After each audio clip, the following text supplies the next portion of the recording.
Cole MacGrath from Infamous 2. You're listening to Podcast Beyond.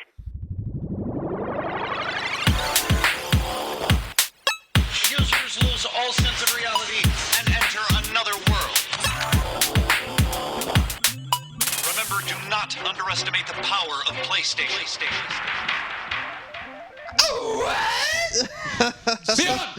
Beyond. What's up, everybody? Welcome to Podcast Beyond, episode 190. The gang's back together. I'm one of your hosts, Greg Miller, alongside Rudy 2D Fresh and Fruity Ryan Clements. I love that one. That's a good one, right? Thank you very much. That's a delicious IHOP dish if you're not familiar. He only does everything, Colin Moriarty. Release the Kraken! And the Tech Tower, Scott Lowe. The Tech Tower, that's new. We're retiring the gear god. You're getting away from this gear stuff with your tech fetishes and whatnot. Yeah, it's true. Yeah. Hi. I like it. Cool. So Tech, that's you. Yeah. All right. Tech Tower. When does Tech Fetish air so people could listen to that show if they didn't like Beyond anymore? Fridays. Ooh, Friday? Yes. Lovely. We're your end of the week podcast. Friday. Well, that's Game Stew, I think. Whatever. Nobody wants to listen to Neha talk about tech. What new curling iron got released? You can tell her I said that. Yeah. I think she could just listen to it. She probably doesn't, though. Ladies and gentlemen, we're all together. The boys haven't been back together in a while. It's been a long time. Ding. There's a song, huh? Ding. Yeah. It's a good one. Let's start it with what is and forever will be the Roper Report. What once was. What is. Forever once was. Time for some news. Number one. Remember, these are from no taxation himself over here, Colin Moriarty. God only knows the spin that we're going to put on this story.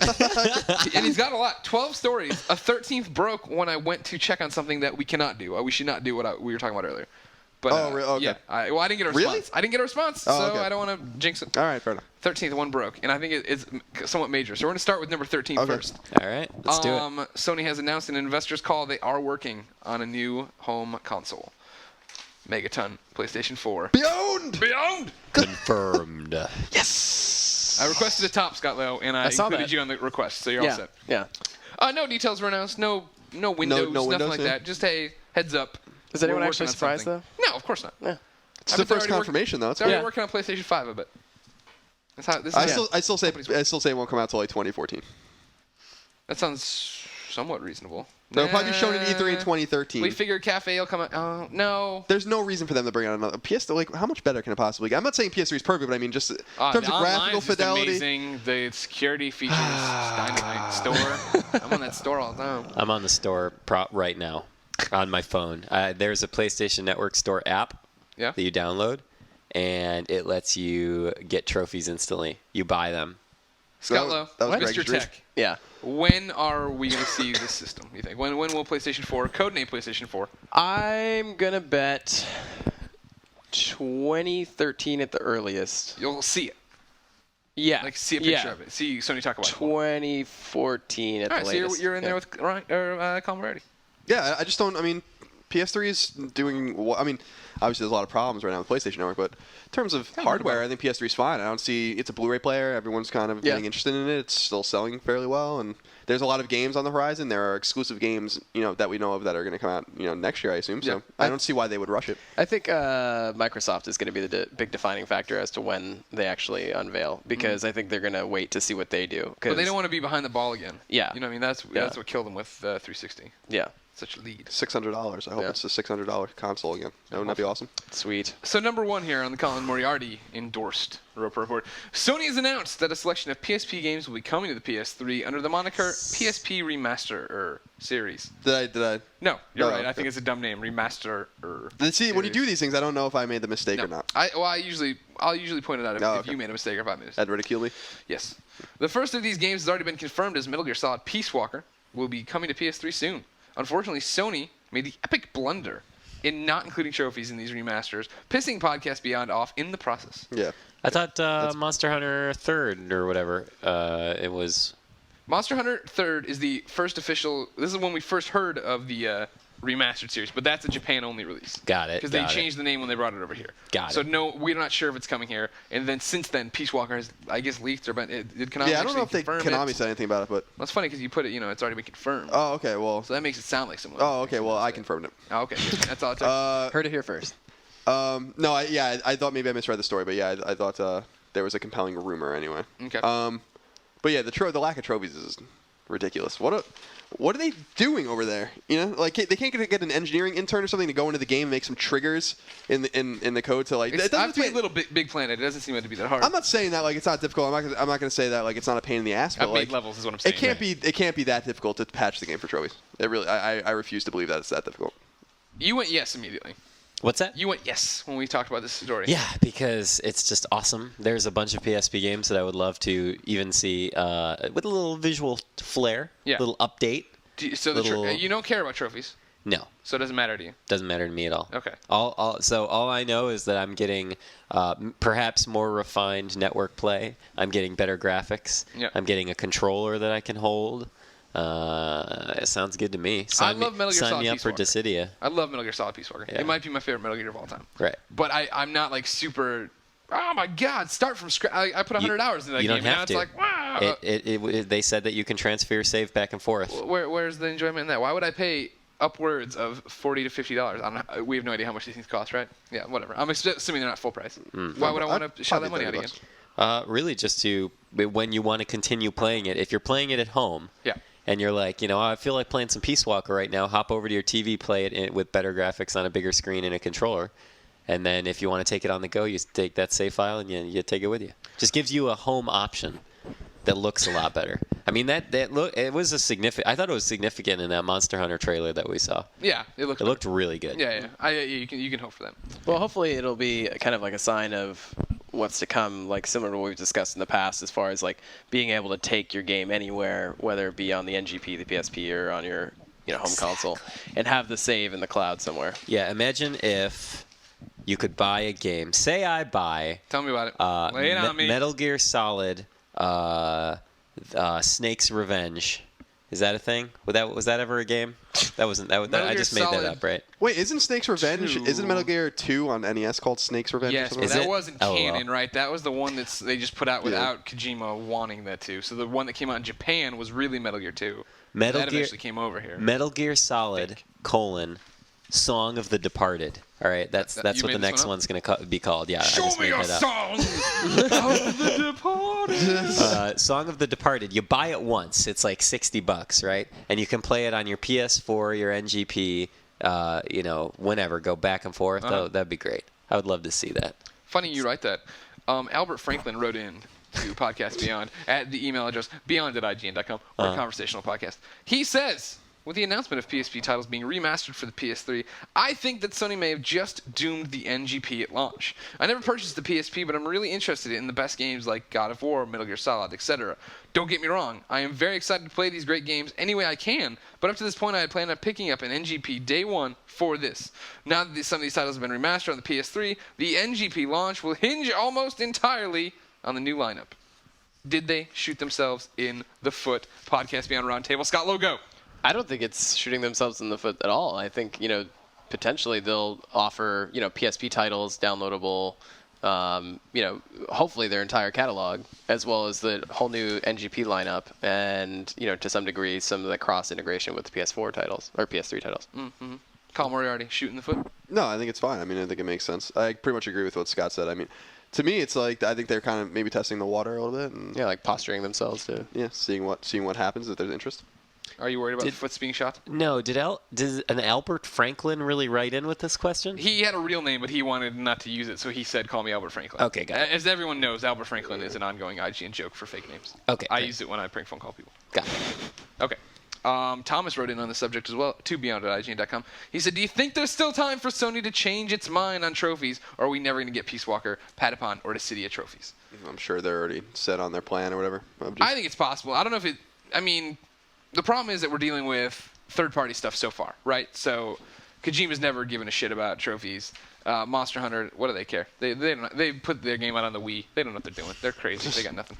So it's possible. I think somebody could possibly change it. I hope so. I mean, I like I said, I'm not going to pretend like I have the technical prowess to do it myself, but I just refuse to believe that it's that difficult to go into the game and put trophies in it. Like, So how hard can it possibly be? Then there must be another reason, right, that we just can't see. I think it's because it's the same reason probably why PS1 games don't have it. It's because it's a straight port. They're not even touching it. They're probably just up-resing. But I think probably part of it is the fact that the PSP doesn't have trophies.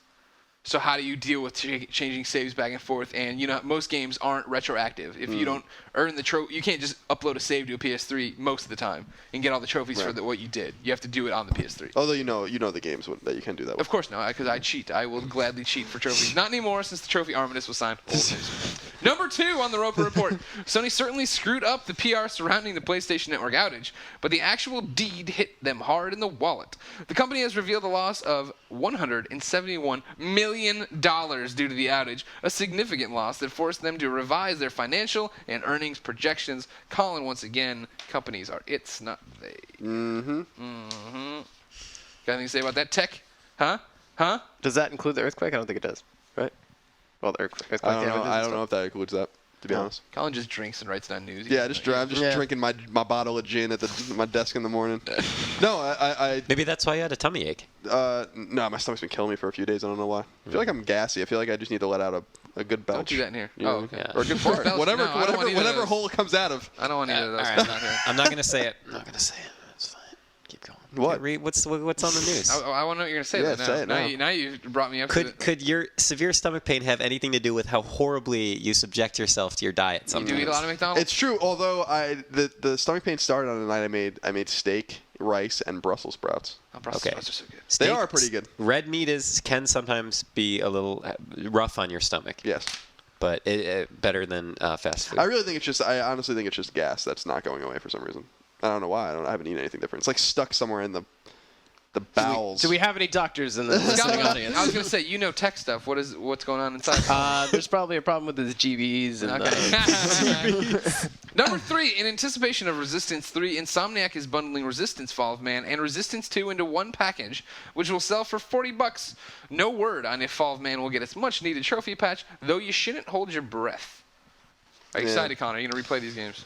Yeah, I think before I review the game later this year, I will certainly play them both again. Yeah, the three you're reviewing. Yeah, before I review 3, I'll definitely go back and play Fall of Man and Resistance 2 again. Andrew Hardy wrote in. He said, "How likely do you think it is that Resistance 1 will have trophy support in the upcoming bundle?" I think it's possible. It is not possible. I think I don't think it's going to be on the disc, but I think it's possible Insomniac releases a patch for the game. Oh, they certainly jumped on that patch so far, huh?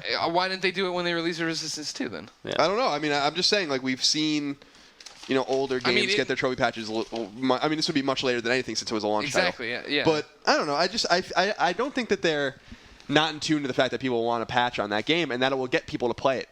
So, I would, it would definitely bring some eyes to the bundle, I guess.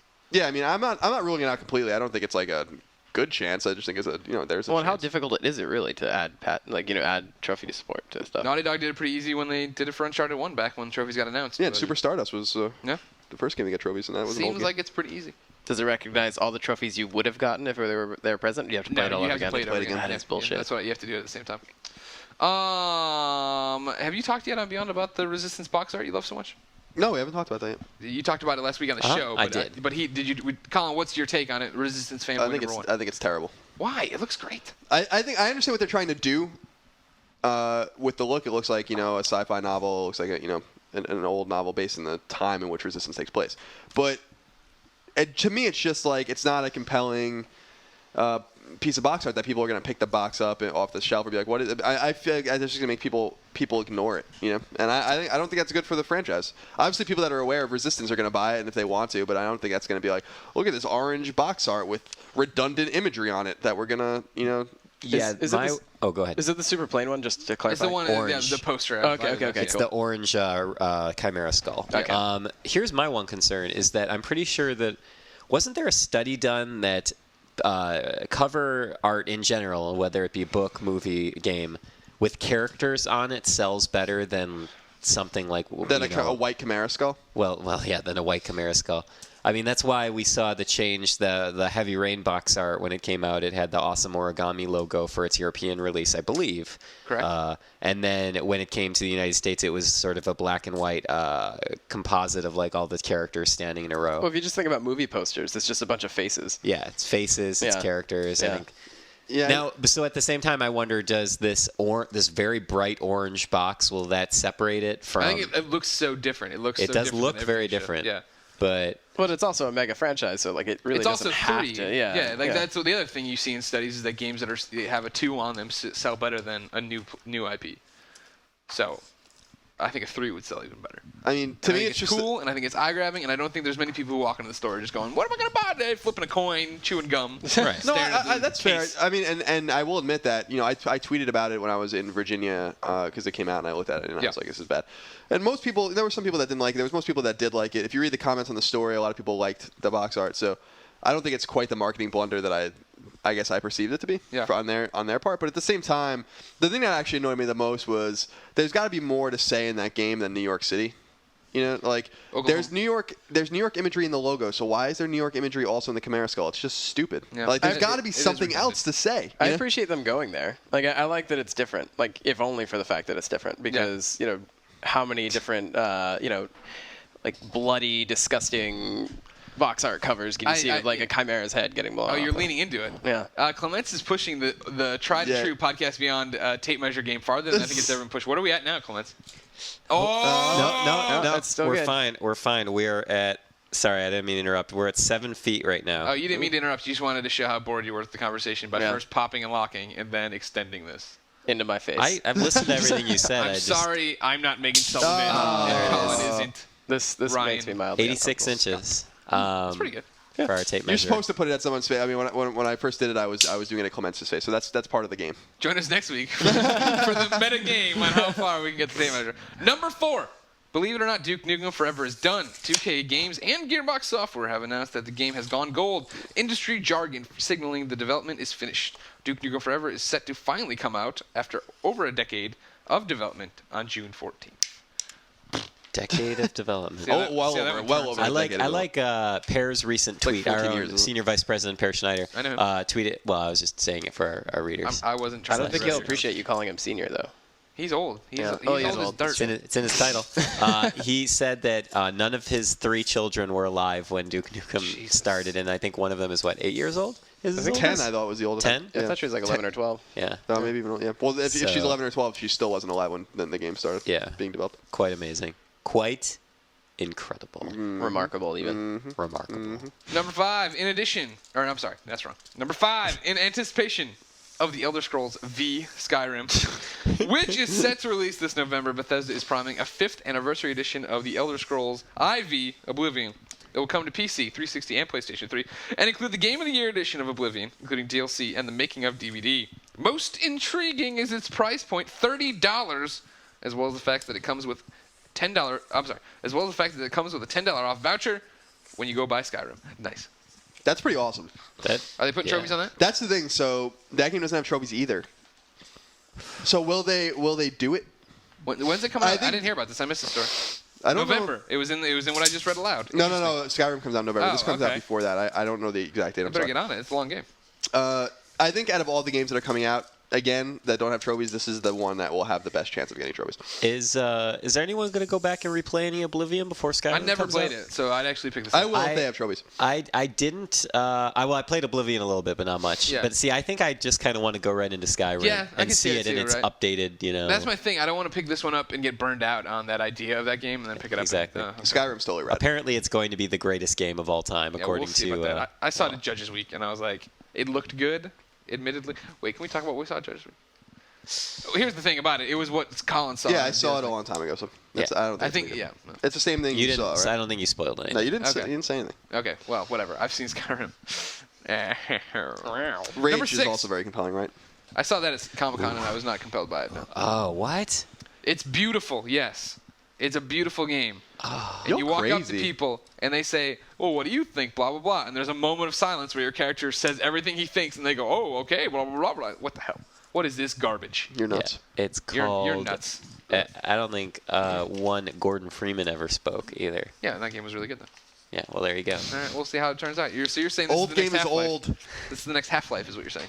No, but I think that You heard it here first. I think that method of storytelling still works when it's done right.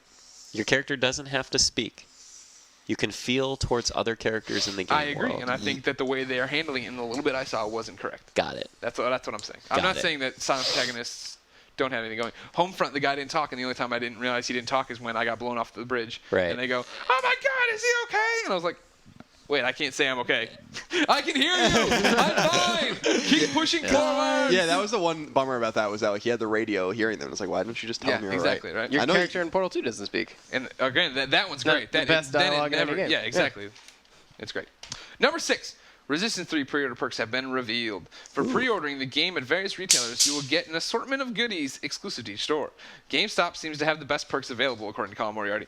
Pre-ordering there will, definitely. I don't think there there's will any doubt be. about that. I'm sorry. Pre-ordering there will net you a replica Chimera teeth necklace worn by Capelli in the game, as well as a multiplayer perk that catapults you immediately to level 5. Yeah, the necklace is fine, but The necklace is stupid. well, I mean that's fine. not why the level can I wear 5 it? the level 5 thing is pretty cool. I would wear it. I would wear it. I like necklaces. Do you know what it looks like? No, is it ugly? It's pretty Yes. cool. It's pretty corny. It's a brown piece of string with Chimera teeth on it. I might wear that. You will not wear that. Yeah, I might You wear will that. not. You're too stylish. You've seen what else I wear. You I wear like wearing- stylish clothes. Well, You don't wear garbage I like clothes. also wearing. I'm going to go goofy against things. Colin's recommendation here and say I like the Best Buy Nathan Hale skin. Yeah, that's pretty cool too. Zombie But I don't Nathan know. I just feel like getting catapulted to level 5 is gonna give you a little, Yeah, give you probably. more customization. That's dumb. That's fucking dumb. Wow. Whoa. Yeah, You don't I like- said you don't it. like the shortcuts, I huh? hate gaming shortcuts about pre-orders, all that shit. It's the stupidest thing imaginable. I hate it. It bothers me. It just takes away from the hardworking people that are like, hey, I want to play the game. I want to like work my way up the ladder. If like you got an RPG and it's like you pre-ordered this RPG, your characters start off at level 20. Cool. Thanks, bro, for ruining the experience for me. But if you were playing a game like Lunar or something, then all the monsters will also be level 20. Yeah, well, that's also I don't like scaling monsters in RPGs either. Yeah, me neither. That's a whole different conversation. Well, that's Ryan has something to say. We finished off that segment. All right, good. Okay, you okay there, buddy? You didn't look very happy about my my venting. I was very happy with it. I was pruning out some stories on the Roper Report. What? What story? What I story? took out the NHL one, I took out the Dirt 3 one, and I took out the Turtle Rock one. What? The Turtle Rock one? All right, NHL 2K12 doesn't exist. Done. Next, Dirt 3 doesn't work because you can't use the VIP pass with the PSN. Done. And then number 7, publisher THQ has announced a deal with Turtle Rock Studios, the minds behind Left 4 Dead franchise. They expect the game to be completed for release in 2013 and will bring, quote, original groundbreaking multiplayer experience, end quote. How is that not a big deal? No That word game on might what come to platforms it will come to, though PS3 gamers have reason to be hopeful since THQ seems to bring most of their stuff there. Well, I don't understand. That's not a big deal. That's a Nope. huge deal. Scott Lowe, did you care about the story? Yeah, The guys thanks. that made Left 4 Dead are making a game that will probably be on PlayStation. Maybe. Not probably, maybe. All right? And it's not Left 4 Dead, so do I care. There's some tension Yeah. in the room. Yeah. Goodness, They're Colin putting, up looks a like green, he's they're about putting up to a green curtain outside pop the a podcast gasket over there. Not from the gas either. I believe that's commonly referred to as a green screen. room. What are they going to green screen? Us. Into the Beyond room. Oh, my gosh. That's not a green screen, is it? You can see through it. Movie magic is happening here. Interesting. Yeah. Do you believe in magic? In a young Do-do-do-do-do-do-do-do. girl's heart, music can free her whenever it starts, and it's magic. Woo! Remember Oz? He sang that in American Pie. Oh, yeah, that's right. That's right, he did. All right. Let's get done with this. Number 8, the long in development PlayStation 3 exclusive Agent is still in development. Publisher Take-Two has confirmed that Rockstar North is still working on the game Mired in the 70s espionage. Mired in 70s espionage. Okay. Jeez. Wow, somebody's going crazy. I didn't like the Turtle Beach story, huh? You make it sound like I can't write. Studios. I make it sound like I can't pronounce words. Everybody knows that. I got to a word I couldn't pronounce, and I admitted it. I'm Greg Miller. God damn it. Unfortunately, there's no word on when we can expect the game to come out. Number 9. Yes. If you're one of our listeners who doesn't, for some reason, already own a PS3, Sony has released a new PS3 bundle that might intrigue you. For $300, you can purchase a 160-gigabyte PS3 console Nice. with Call of Duty Black Ops thrown in, Nice. including its First Strike Content Pack DLC. Nice. So basically, you get the game and the DLC free of charge. Nice. Yeah, they did that with Killzone. I think it's an interesting deal. Yeah. Too bad Black Ops is for babies that like baby games. Snap. They suck their Son. baby thumbs and their baby milk. Scott Lowe, Yeah. I have a question for you. Lay it on From me. Ben Rodarian. Okay. He did the quick fire questions. For the guest, he says, is anyone excited for Modern Warfare 3? I know I'm sure not. I am intrigued but not excited. You were big into the Modern Warfares. I was a huge fan of Call of Duty 4. Uh-huh. I was severely disappointed by Modern Warfare 2. I hated Black Ops, and What about World at War? I was okay with it. I wasn't thrilled though. Colin isn't thrilled with that answer. That's what. He's not Modern thrilled Warfare 2, Modern Warfare 2, Infinity Ward, in my opinion, was drunk on their success, and they just went crazy. And then Treyarch, who of course stands on Infinity Ward's shoulders repeatedly, came along and built upon that chaos with more chaos. So that's why I hated Black Ops. Can I tell you something that might shock you? Yeah, go ahead. I'm really excited about Modern Warfare 3. Why is that? Everything I've seen about it so far, I'm totally jazzed. Are you into the story? Yeah, the story looks yeah. I love the at the end of that trailer where they have the 3 and then it's World America and then it's it says WW3 and then they turn it over and it says MW3. Yeah. I'm like this is totally a Colin game.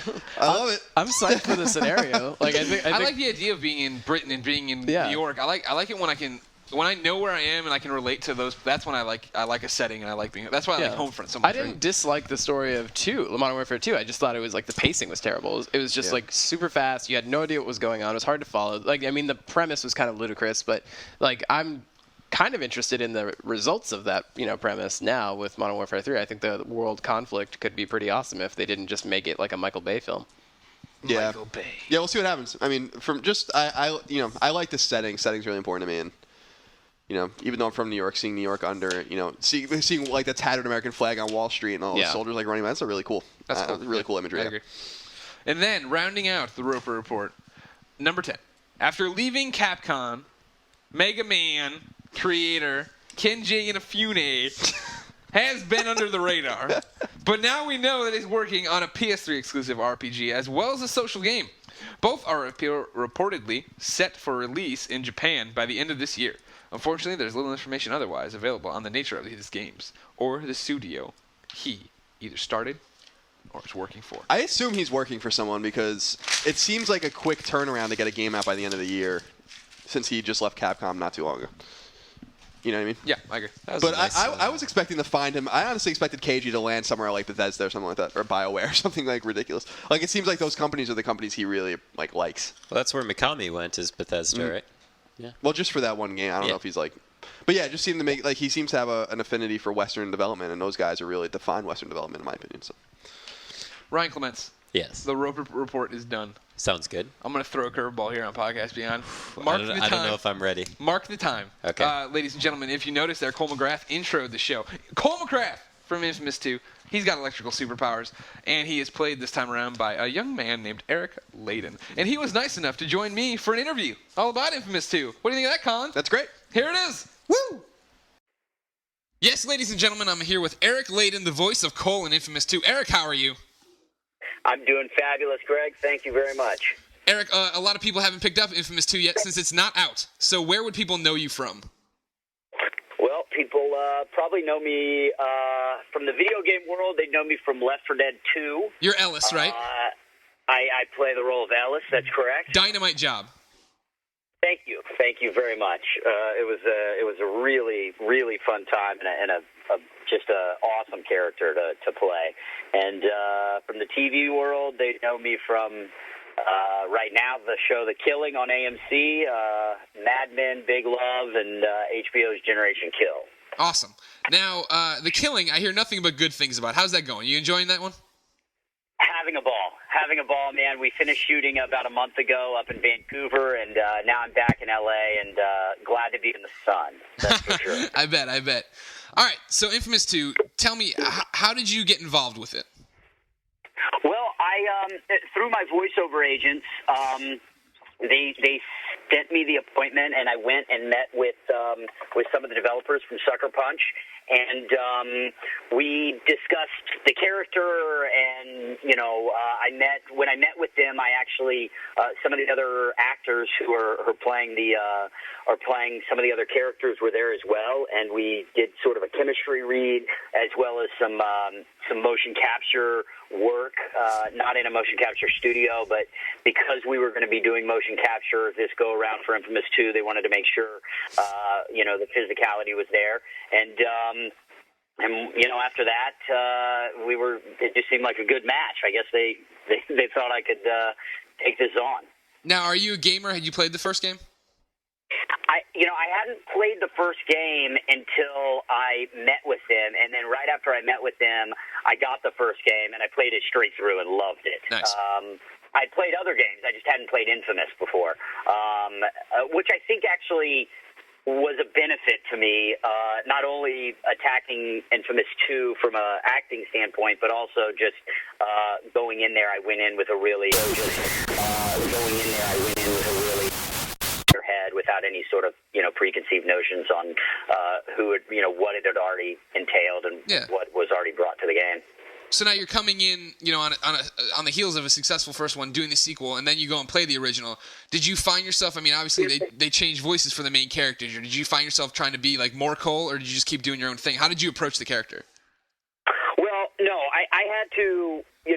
When I played the game, I looked at it from a more of a technical standpoint. I really wanted to learn the world, learn Cole. Learn what he was about as far as powers, as far as character was concerned, as far as story was concerned, his relationship with Zeke, his relationship with the world and other characters around the world, and then his relationship with himself. I couldn't focus too much on the other actor who played him. That was just going to be, that would probably be, counterproductive. Yeah, totally. So, I had to kind of focus on other things so that I knew that once I got into this, I could be confident with the choices I was going to make. Speaking of your choices now, I'm sure you've listened to Beyond 100 times here, Eric, but we're the conversational podcast. My IGN user, mferguson15, wrote in. He wanted to know what drew you to the character of Cole. I mean, why did you want to play him? Why did I want to play Cole? Yeah, what drew you to that character? I mean, why is Cole interesting enough that you'd want to put so much time into it? Well, I mean, come on, man, he's a superhero. You're a guy. I mean, wouldn't you want to play Cole? Yeah. I mean, it's every guy's dream, right? I mean, it's like, to play a superhero. I mean, that's kind of the general. That's the surfacey answer. But really, when you kind of boil it down, he's such an interesting character in the sense that he's a normal guy that's just these superpowers have just kind of been thrust upon him. He didn't ask for them, and now he's having to learn to live with them and all the things that they've kind of burdened him with, good and bad. And so, it adds quite a bit of depth to him and to his, to his psyche and obviously to all the relationships around him. So, there's a lot to Cole, and I spent a lot of time with Sucker Punch, talking to them about this character. We had a lot of meetings before we even started shooting, recording, any of it, just discussing the character and the story, and so that made it very interesting for me. As an actor, how do you tackle a game like Infamous? You figure you can be good or you can be bad. So there's like this duality and there's different relationships. And was it hard to keep it all straight, or did you just play it straight through one way? As a player, are you talking about when I played it, or as we shot the game? As you're shooting it, are you doing one scene where you're choosing Quo, or are you doing the other? Or are you doing back to back where you're choosing Nyx, or how did that all work out? Yes. So essentially, what we would do is we would. In the motion capture sessions, we would shoot a scene, and then we would shoot leading up to the decision making, and then we would shoot.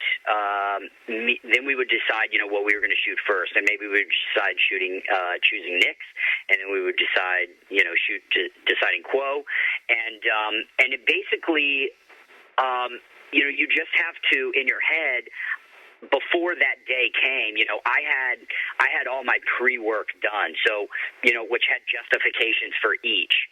So, before I shot Quo's decision, I knew which place I was coming from. And then before I shot Nyx's decision, I was coming from a different place, but I knew where I was coming from. So in my head, I had justified why both of those made sense to me. And so that's how in my head I can make it work. So now for the podcast listeners out there, can you walk through exactly how shooting works for you? You put on the ping pong ball suit and then you're recorded in the same day, or how's that work? It does. It depends on the game. It's a little different for every game. The way we did it for Infamous 2 is we would do 3, sometimes 4-day sessions, motion capture sessions.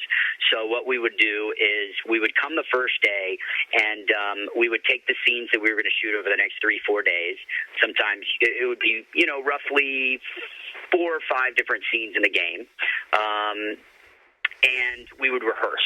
We would rehearse for, 8-9 hours for that first day. Wouldn't even put on the suits. And in the next 2 days, we would shoot.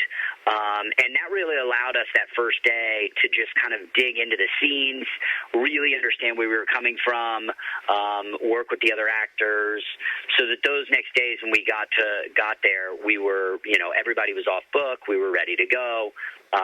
We knew where we were coming from, and everybody had that day to kind of go home and prepare the way that they wanted to prepare.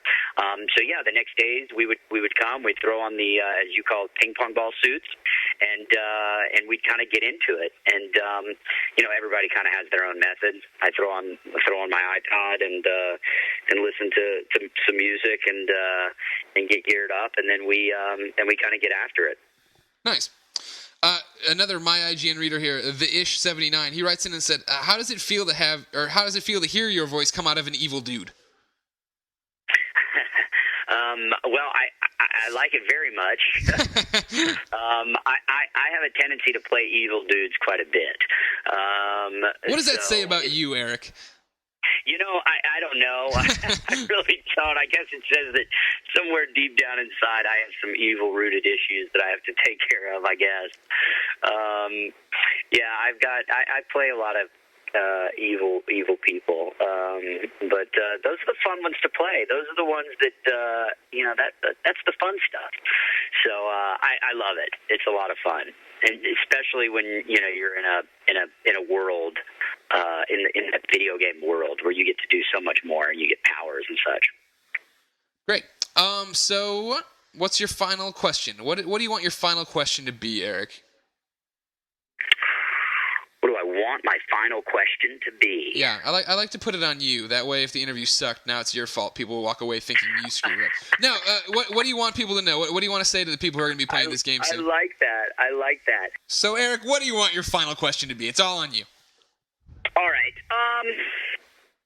People ask how it was to work on the game, and all the time, and I would just say that this company, Sucker Punch, Sony, have been incredible to work with. They've done so much to make this game really, really special. They've improved upon all the things that everyone loved about the first game. They've improved upon to make this next game really special and better than anything that they've done in the past. So I think that the Infamous fans are really going to be blown away in a few weeks when they pick up their copy of Infamous 2. So I hope they're as excited as we all are. Great, Eric. You've been on Podcast Beyond. As a tradition, before you go, you have to say Beyond. I have to say Beyond? Yeah.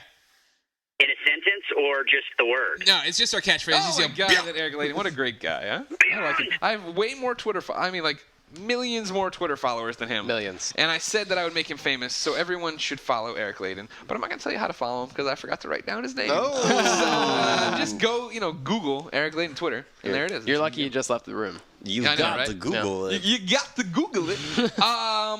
Colin. Yes. If I didn't want to Google what games came out this week, where could I go to find out what games came out this week? We haven't done this in forever. You go to the official Shake off the IGN list of upcoming PlayStation software on all their platforms by the IGN. Shake off, shake off, shake off the rust. Murder homeless people. I always do something nice and you go and ruin it. Because we're yin and yang. Yes, that's true. You're fit, I'm fat. You're nice, I'm mean. You have blonde hair, I have brown hair. Yeah, that one isn't so much an You have opposite. 2 arms, I have 4. That's the opposite. The opposite of 2 hours is 4. So nothing on PSP, nothing on PS2. Dirt 3 came out this week. There it is. Can't play it online, I heard in the Roper Report. Yeah, well, no, we didn't. We barely heard it in the Roper Report. It goes to stand. People know that already. You get it, people. If it comes with one of these dumb online passes, The store isn't working. You can't redeem that code. You're effed in the B. It makes sense to me, but I would have never thought of that, to be honest. FYI, Pizza Eichmann's, our own in-house Peter Venkman, temporary associate editor, says Dirt 3 is really good. So there you go. You heard it from Peter Venkman. Also, Kung Fu Panda 2, which I started last night. Oh, yeah? You almost done with it? It's pretty bad. Yeah. How bad? It's pretty bad. Have we reviewed it yet? I don't know if we even are. All right. Oh, we are reviewing it. It's going up today. Okay. Yeah, so we're going to review this. You Yep. spoiled it. Who is Nicole reviewing? Yeah, Nicole's doing it. I can't imagine that it's going to get a good score. Maybe it will. I love looking at Nicole's review history. Kung Fu Panda, iPet, God of War goes to Sparta. She gets saddled all these games, but she loves hardcore God of War games. Amazing. And the game of the year that I alluded to earlier. Here we go. Naughty Bear Gold Edition. Oh, good. Surprisingly, they haven't sent that to me yet. Did they fix anything? I imagine they probably did. It'd be rad if it was totally awesome. You know, I still say the premise of that game was awesome. I actually had a lot of fun with it. It ran at 5 frames a second, but... Mark me down is a big... All right. Well, Okay. we'll do that. So cruel, man. Shrug of the shoulders. Come on, that game had an awesome premise. That's a totally unique game. Yeah. I didn't think Completely unique. I didn't think the premise was that awesome. Ryan Clements. Yes. What came to the store this week? Let me check. Hold on. Let me load up my microbots and my Microbots, that's a game. Decepticons. Nothing. Oh, yeah. Store's still down. Store's not working. Scotty Lowe. What's up? You know things about the Apple people. Yep. How long does it take to get an app approved? Depending on, who you are. I'm Joe Schmo, and I'm making games. I mean, then you're just sort of at the whim of the queue. Okay. But I've heard anywhere from 2 weeks to 2 months. Gotcha. But obviously, bigger publishers actually have set dates to release stuff. But why do you ask? Because yesterday a little app came out called PSN Status. Okay. And it just tells you if it's online or if it's offline. Okay. And it's one of those. Sadly, they missed their boat. They had the 2 weeks, 3 weeks of no PSN. Yeah. When they really wanted it out, kind of like our article. Yeah. But it took so long. But it's out there now. PSN Status. It's free. It's a cute little app. I'm sure one day it'll matter. Right. But it doesn't delineate. It doesn't say store. It doesn't say things. Is the PSN working?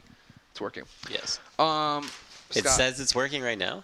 it is. It's technically not, though. I mean. Yeah, it is. You can play games. You can message. You can get your trophy sync. That's all I You want. just can't buy If stuff. I can't buy Exactly. games, then how am I supposed to play games to online? Well, that's why I'm saying it doesn't have enough tabs on there to tell me everything. Yep. Scott Lowe. What's up? Not a lot of stuff coming out digitally for us to buy.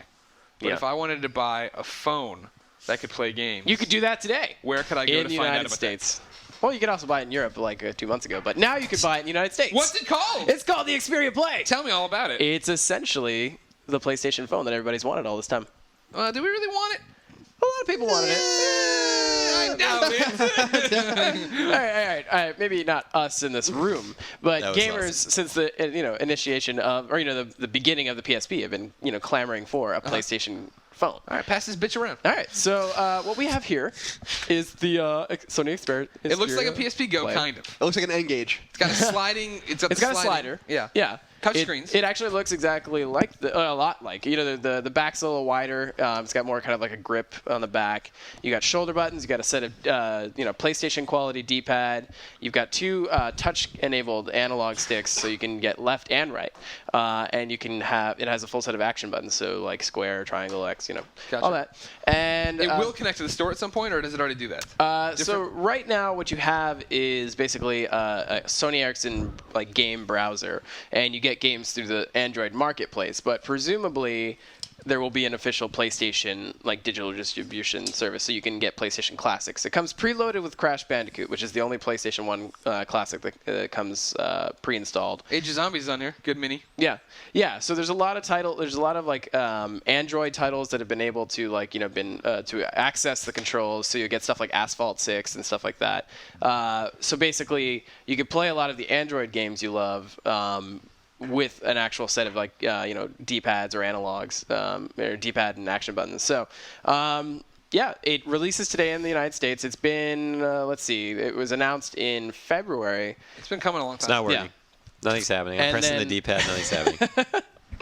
just mash. It's But dumb. This game's dumb. it was released in the UK actually. I think a little over a month ago, if actually maybe closer to 2.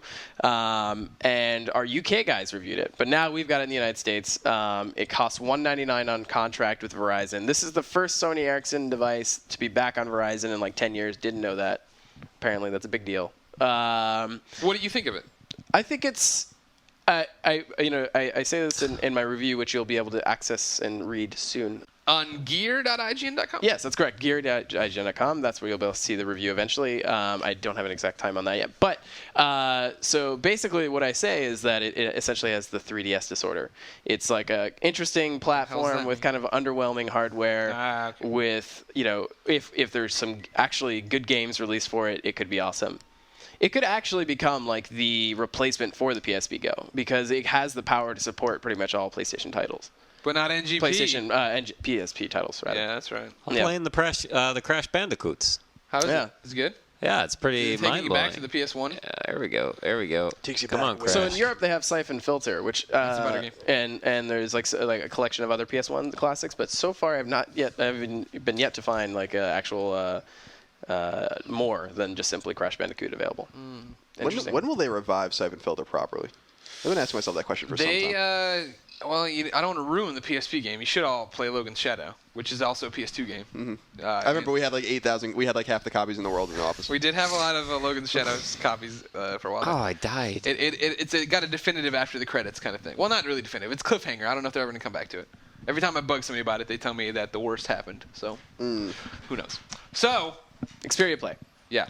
So it's You the gonna buy first. the damn thing? No. Should I buy it? Should I buy it? No. No. So the thing is it's part of Sony's larger PlayStation certified program, and they've already announced like tablets that will support it as well. And basically, they're just trying to expand into the smartphone and tablet side of things, and make Apple stop drinking their milkshake. So Gotcha. Get out of my milkshake. But the problem is we're reviewing it now, and I have a feeling they're going to talk more about PlayStation Certified at E3 and what titles they're bringing that way. But right now, it's just like you've got nothing really to work. There's over 60 titles, but they're like they're all either Android based or kind of nothing really kind of landmark. There's no like killer app for it yet. Gotcha. So it's a cool little phone. It has like great battery life, much better than my iPhone 4. I like, the slider design, although it's a little thicker than most, and the controls feel awesome. And they're pretty responsive on games. So if you're not big on touch gaming, and you really love to play games on the go on your phone, then check it out. Cool. Sometimes I just want to rip Scott Lowe's shirt off. Wow. You know what I'm saying? One Why? time. Yeah, it's true. I mean, we all want it. Yeah. See the majesty underneath. That's a word for it. You love buying crappy non-iPhone 4s. Are you going to buy this thing? No. Okay. No. Are you? What kind of phone do you use? Palm Pre. Palm Pre. I'm waiting for this to see what they do with WebOS HP 2.0 Viewer and stuff. Yeah. Yeah. Hey, Scotty Lowe, let's go off on a tangent real quick. Okay. What's I'm probably going to get the next version of the iPhone. Yes.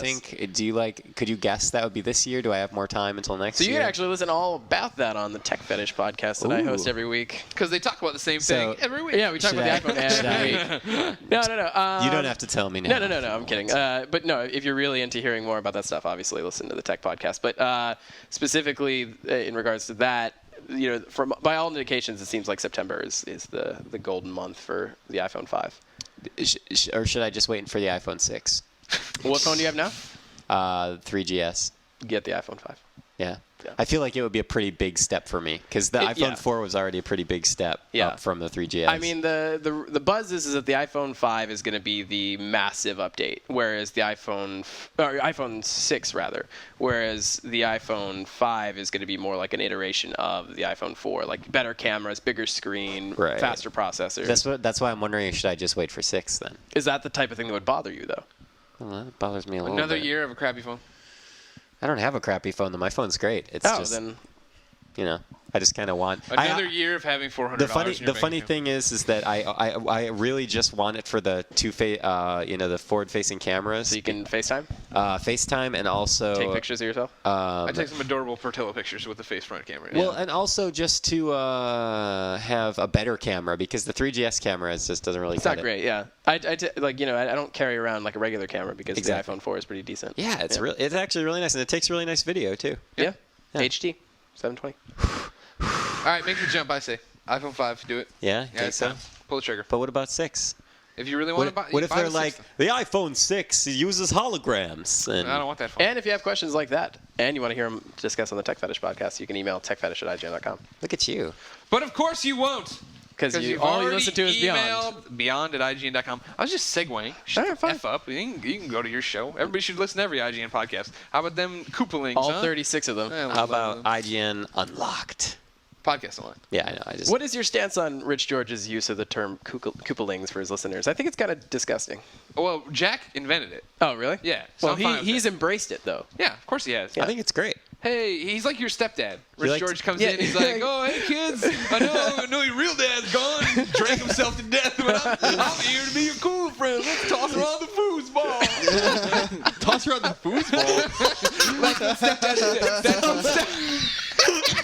He's got the little ball. He's for the foosball table. Why are we actually playing foosball? It got in my eye. No, Rich George is great. I love him. Yeah. Hate him. He's Well, good with it. by the way, while I get my moment to discuss something. Oh, sure. Yeah, I forgot. Colin has something to say. Here's a new segment.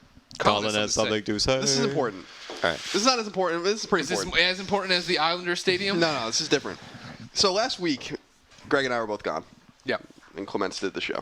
Okay. And it knocked it out of the park. Yeah, from most of the emails we got, it was I would well say received. 95. 99.9. Yeah, 99.9% of the emails. Excellent Everybody job. had fun. Thank you. So when I was gone, I was in Virginia, and I was there because my brother was getting his PhD. My brother-in-law, right? And Parapsychology? no, it's administrative education. He's a vice principal. So I was with my mom. Now my mom listens to Podcast Beyond, believe it or not. What? And, No way. Yeah, she does every week. And Are you serious? Yeah. So there's a couple interesting threads I wanted to bring up real quick. The first is that I went to my mom's like in academia. Okay. She's like, a scholar or whatever. Right. And she works at a university as like an advisor. I think right now she's working on like a curriculum advisor or something like that. Okay. And so she's leaving that job, and so I went to have lunch with her and a few of her friends from there. Dr. Nick Califatis and Bob Sims, their names were. Ooh. Now, here's the weird thing about this, is that we had a great time. These are fine Southern gentlemen, and they're talking to me about my job. And then Dr. Califatis is like, what was that game where Dr. Wiley was the bad guy in it? He did not Yes, say he this. did. And I'm like, I like literally stopped eating. I'm like, are you kidding me? And he's like, Mega Man, that was the game, right? I'm like, he's like, my kids used to play that. You fight Dr. Wiley at the end and stuff like that. I'm like, are you kidding me? And we were talking. I'm like, that's one of my that's like my favorite series where we started going back and forth. They gave him all sorts of tips on how, because he's like, can you play those games today? And I'm like, yeah, you can play them on Wii, or you can buy it on PlayStation Network whenever that comes back, et cetera and so on. So I thought that was an interesting story. That's awesome. And those were cool guys. But then my mom told me something that distressed her. Well, your mom told you something. Yeah, that told me distressed something her. that distressed her. Oh, I see what you're saying. Now I'm caught up. And it's that. So we talked about when we did episode 188 on Saturday night. Yeah. Well, we were talking about Northeastern University. Exactly. We were talking about Northeastern University. Now that's my alma mater. My mom also went there. My mom got her master's degree there, and she worked there as well. And she was distressed that I kind of wrote off Northeastern as being like, I said something like, who went there or something like that, like, so, and I was kind of, Because you're on the notable alum Wikipedia. Yeah, exactly. And it was a joke, but it didn't come off as a joke. My mom was like really insulted about it. Yeah. Because, so I wanted to just say, Northeastern's actually a great school. I looked it up. It's ranked 69th in the country, so it's very good. And even though it's $50,000 a year, a heinous amount of money, it was a great school. And I wanted to say, I'm sorry, Mom. I know when you worked there, I went there and I didn't have to pay tuition, so I appreciate that. But I still have $13,000 per year of debt in living Student expenses. loans. So I just want to apologize to my mom for that, because my mom listens to the show. I think she was a little insulted about that. Northeastern's a fine school. I didn't mean to write it off so quickly. I enjoyed my time there, and it's obviously a great school. I just didn't think about what I was saying. Gotcha. Since we're on the topic of apologies, I want to rewind a little bit to early in the podcast when I said that Treyarch stands on the shoulders of Infinity Ward. I know, like, in retrospect, that would probably get me a lot of shit, and it's a crass statement because I think they do some good things themselves, and I just want to clear the air there. I don't think they have any. They've contributed to the series. I think that it's a worthwhile experience. Who do you got to apologize to? Now that we're all talking about this stuff, Greg, I have to apologize to you. Okay. I kidnapped Portillo earlier this morning. Okay. And he's now tied to railroad tracks. Oh, the Muni tracks? Because The he'll Muni never tracks. get there. I know. He's fine. He's got nothing to worry about. What do you have to apologize about, Greg? Nothing. Per Schneider, you're old. Deal with it. Oh, okay. I see you get wheeled to work every day in an iron lung. And an iron lung. They put you in your wheelchair and push you in the elevator. So yeah, that's all. Cool.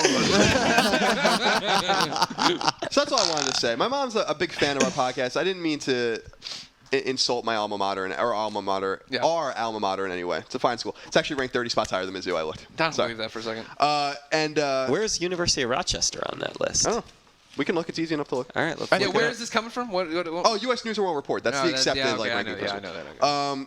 So yeah, I just wanted to apologize because we did get some emails about people that go to Northeastern and stuff like that, and that's obviously a school I very much cherish, and I didn't realize that I came off as not liking it. Also, I've been feeling a little nostalgic about my college as of late. So if anyone that listens to this podcast goes or went to University of Rochester, send me a picture if you still are going there of like you at one of the landmark locations of the school or something, and I want to see it. Oh, also, someone emailed us about Northeastern today.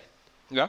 Asked me when I went there. I went there from 03 to 07. But they also asked me if I used to go to Chicken Lou's. Oh, yeah. I saw that email, yeah. And I, in fact, did go to Chicken Lou's all the time. Nice. And may I recommend the sandwich called the cholesterol? And that's why your stomach hurts. If we're closing out the segment on college love, Joplin, Missouri was hit by a tornado, and I'm sure you've all heard about it by this point. Feel free to donate. I've tweeted a bunch about links you can go to help. And on top of that, there is a comic book drive going on for them right now. All ages comics to send there to, I think it's Hurley's shop, that they'll pass out to the kids there. Is it Joplin, Missouri? Is that where it was? Yeah. I thought it was, for some reason, I thought it was Mississippi. I was totally... Oh, I see. All the M states run together. To you, huh? No. Good education. You got 30 spots above Mizzou there. 69. It's a joke. They wanted the 69 ranking. They all giggled when they got it. I'm only kidding. I wasn't trying to insult you. Yeah, sure you weren't. I was trying to be... It's funny how we ended this friendship on the one podcast. Jeez. All right. Well, whatever then. Whatever. Deal with it. Giordi wrote in. He says, last podcast, thanks for filling the gap, Ryan. Scott Bromley proclaimed that trophies are dumb.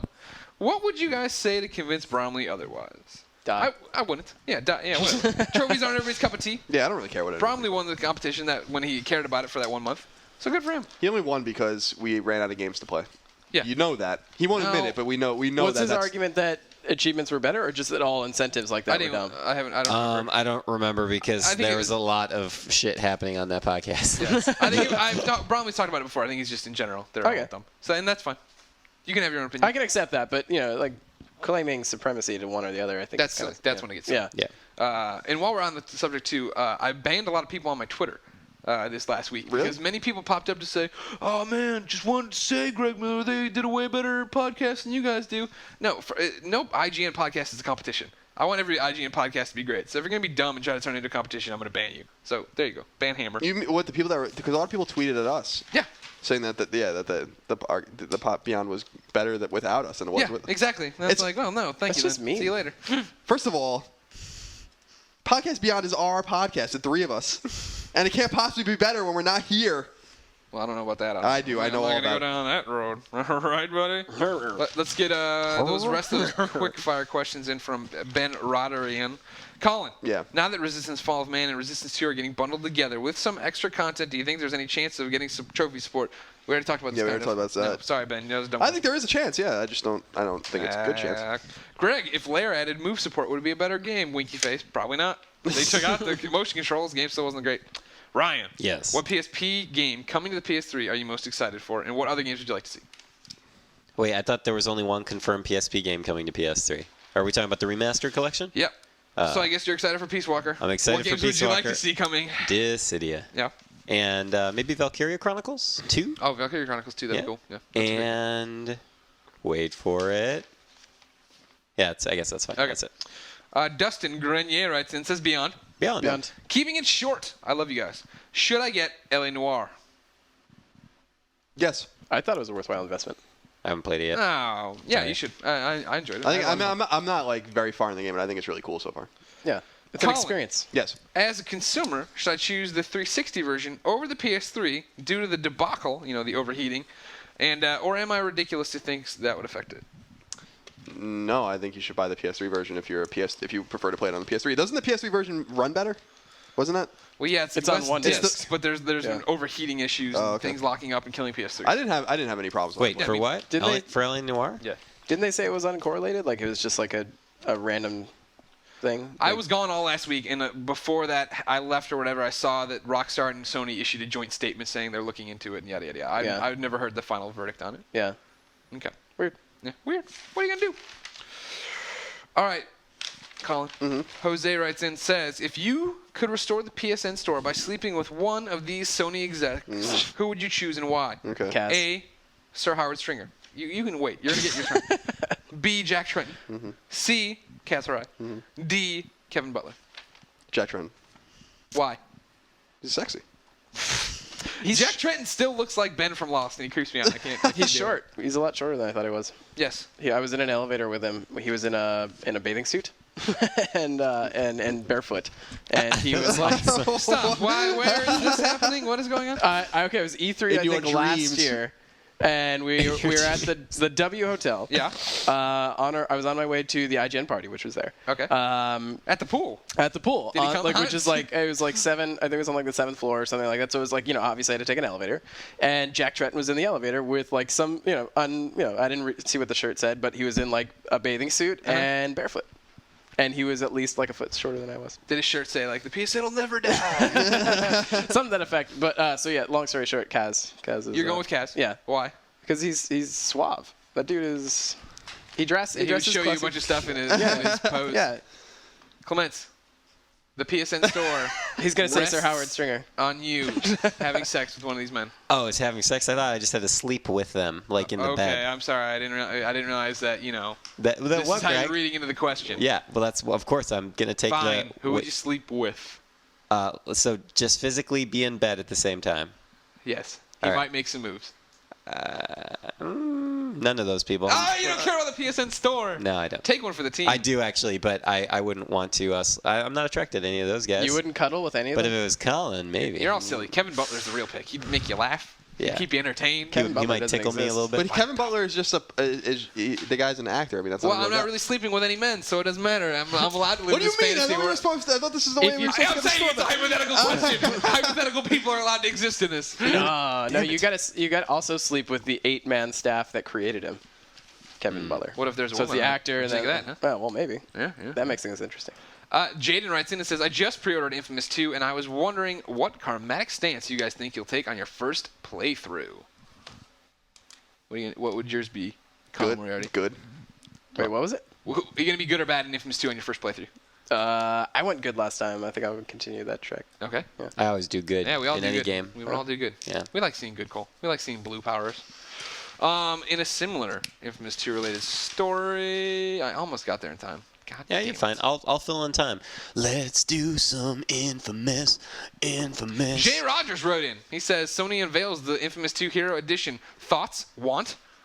That's the one with the backpack, right? Yeah, it's got the backpack, the Cole Yeah. statue, the soundtrack, the game. Are there? I forgot. I wrote up the story for you too. Yes. The pre-order that comes with the Hero Edition. It comes with a super voucher that gives you Sly's cane and a baseball bat and a couple Yeah, other I things want to use those. as the amp. I want the Samurai Sword. Did you get a Heroes Edition? No. Did you pre-order the game? No. Well then, trouble afoot for Ryan Clements. I just can't afford that game right now. But Okay.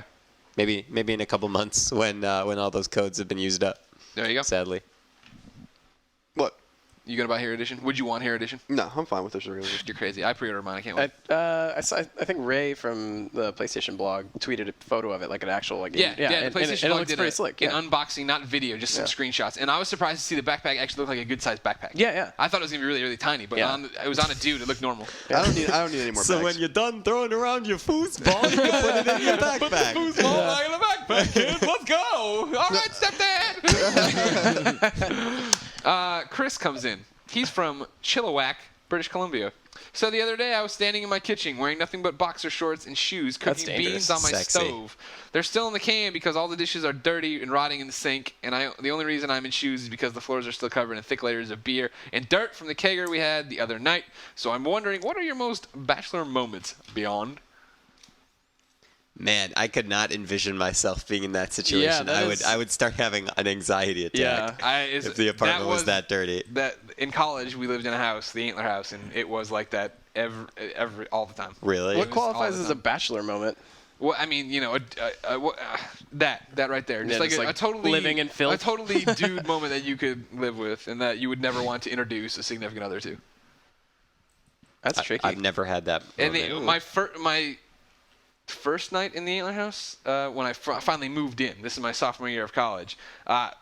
We had been, drinking obviously, and you leave the windows open in Missouri. There's no screens on them or whatever. And my friend he had moved in the week before, and he was telling me about how this bat came in the other day. He came over from the bars, and he was sleeping on the couch because his room was occupied by our former roommate. And he woke up, and there was this bat flying around the room. So he got up real quick, turned off the light, and then ran back and jumped under the covers and pulled it over his head. And I was like, that's crazy. Just leave it. Yeah. And so that night, I got up in the middle of the night after drinking myself into a stupor, and at 3 a.m, I opened the door to our bathroom, and there was, sure enough, a bat flying around the light. So I shut the door to the bathroom real quick, and then just went and peed in the sink, and then went to bed. the kitchen sink, and then I just went to bed. Dude, really? Yeah. Dude, everything I did in the Antler House would make you... I have videos of when you...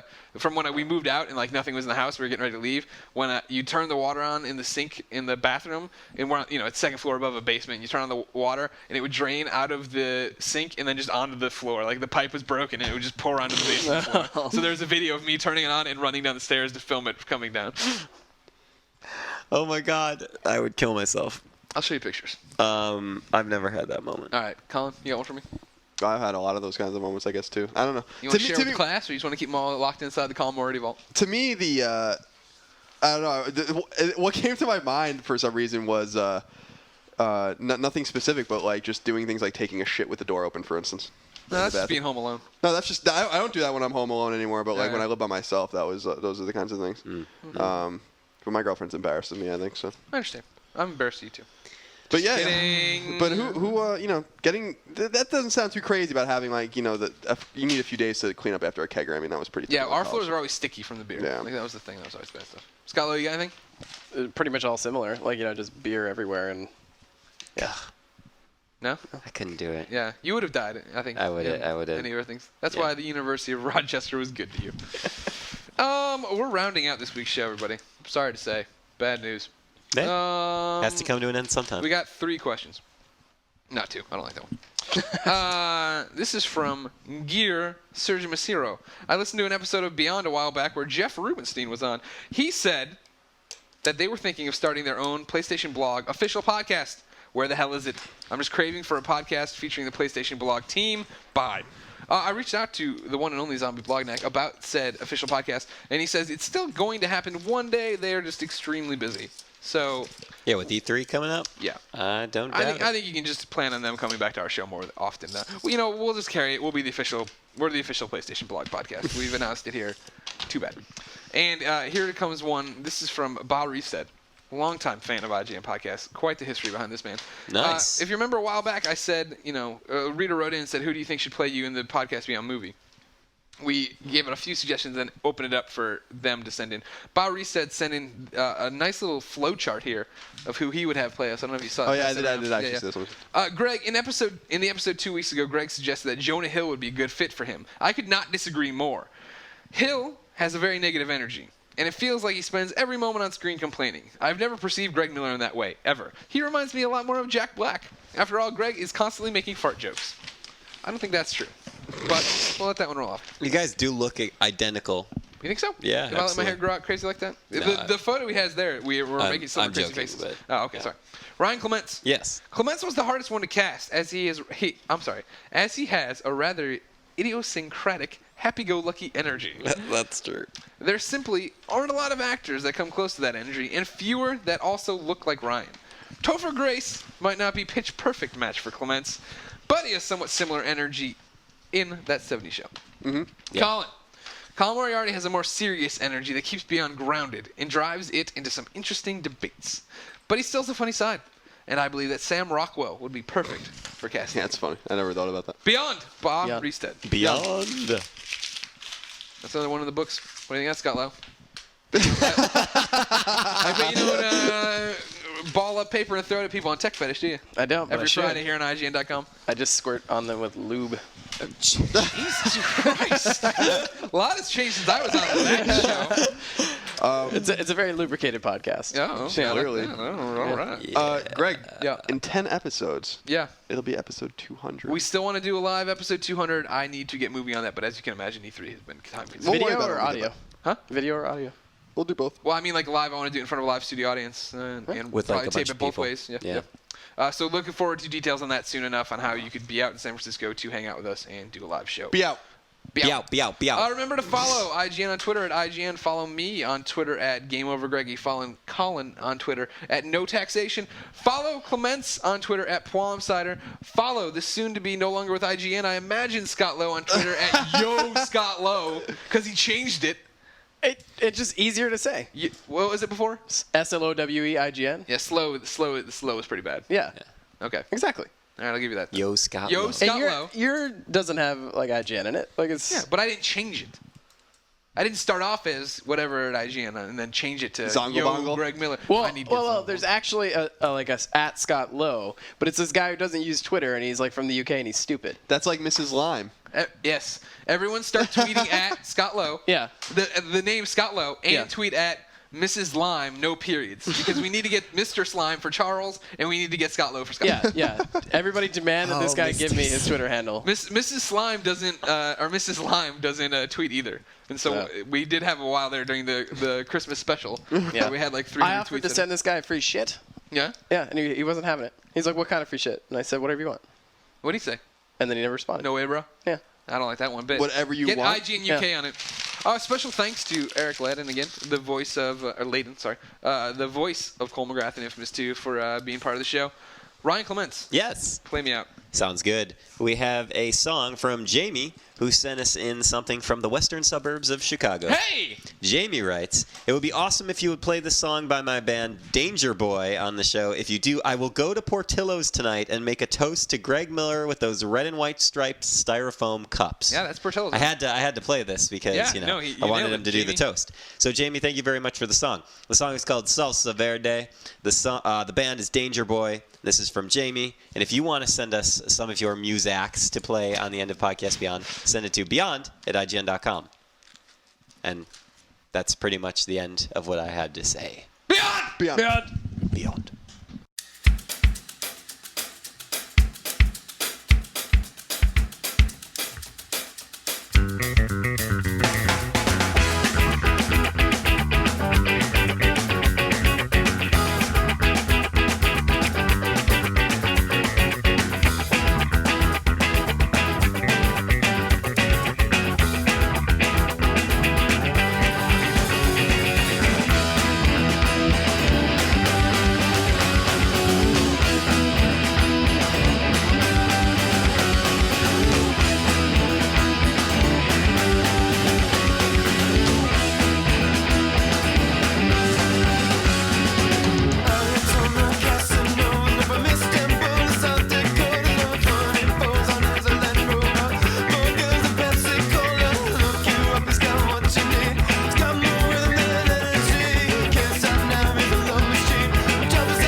sauce is pretty